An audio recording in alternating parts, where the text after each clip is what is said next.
Salut les amis, bienvenue sur le Foot du Foot, bienvenue dans cette émission. Aujourd'hui, on va parler de la victoire du Maroc et la victoire du Sénégal, les deux équipes qui ont quand même remporté leur match des quarts de finale pour se hisser en huitième de finale, plutôt en demi-finale, excusez-moi, de cette CAN qui vraiment peu à peu, il va nous livrer déjà son verdict final pour savoir qui sera le champion de cette CAN 2025 au Maroc. Donc pour le premier match de cette quart de finale, le Sénégal, très fort, le Sénégal qui jusqu'à maintenant il fait toujours peur, montre qu'il est de quoi il est capable, sans trembler, faire sortir le Mali qui a montré très bel visage dans ce match-là.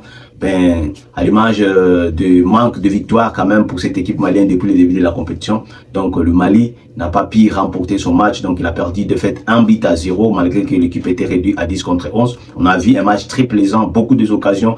Les deux équipes ont livré vraiment une bonne bataille pour la qualif. Donc bravo Sénégal, parce que le Sénégal a mérité, a eu beaucoup d'occasions et a marqué ce but avec par cette faute de main du gardien Djigui Diarra, donc qui a permis quand même à Ndiaye d'ouvrir le marque pour le Sénégal.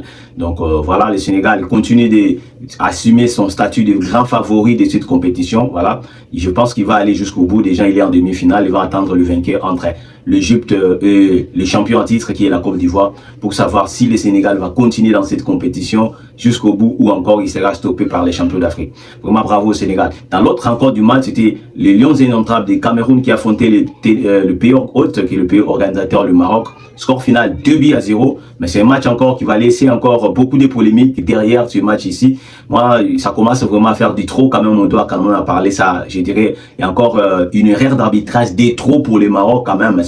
Si on sait que tout le match que le Maroc a livré dans ce cadre, il y a toujours des erreurs d'arbitrage, des erreurs, pas des erreurs, mais des erreurs grossières d'arbitrage. Est-ce que c'est un effet d'hasard que ça tombe contre le Maroc? Hein? Est-ce qu'il y a aussi, c'est pas le même arbitre, ce sont 5 arbitres différents qui ont sifflé le match du Maroc, qui ont commis des erreurs gravissimes. Ça commence à faire des trop, donc on doit en parler quand même. On pense que le Maroc utilise souvent l'arbitre maison, il faut le dire comme il est, ou encore avec son influence à la CAF. On rappelle que le président de la fédération malienne est vice-président de la CAF, donc on voit tous ces contextes de pays organisateurs, on veut faciliter le Maroc, on veut aider le Maroc, mais moi je répète, le Maroc n'a pas besoin qu'on lui aide, le Maroc a l'effectif qu'il faut pour gagner la CAN, a des joueurs qu'il faut pour gagner la CAN, c'est vraiment de gâcher cette CAN en boycottant ou en niant des occasions des équipes adverses. C'est pas comme ça que cette CAN là, le Maroc sera fier de gagner une CAN où il sait bien lui-même qu'il est favorisé. Quand il y a des contacts contre les joueurs marocains, l'arbitre siffle et de l'autre côté, il ne siffle pas. Il y a une faute, comme vous voyez ici, cette faute sur Mbomo. Il y a une faute à la surface de réparation qui l'arbitre, du moins, plus ou moins, il devait aller voir la VAR pour en discuter et savoir s'il y a penalty ou pas. Pas de VAR, il n'y a rien.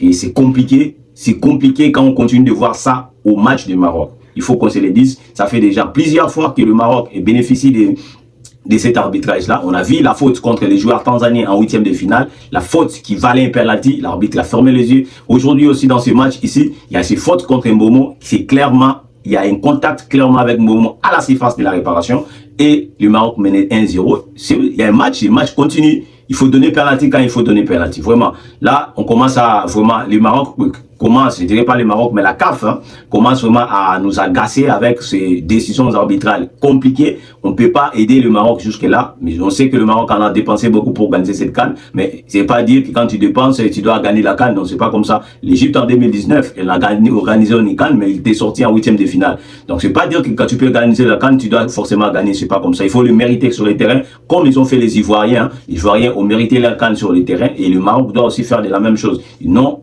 Bénéficier de l'arbitre maison, ça n'aide pas le football africain. Donc merci les amis, ça c'était l'analyse pour le match, des deux matchs qui se produisent aujourd'hui. Demain on a encore deux matchs qui va livrer aussi leur verdict pour savoir qui sera les deux demi-finalistes restants, pour qui va affronter le Maroc je dirais et qui va affronter le Sénégal, les deux équipes qui sont déjà qualifiées, qui attendent leurs adversaires pour le demi-finale. Vraiment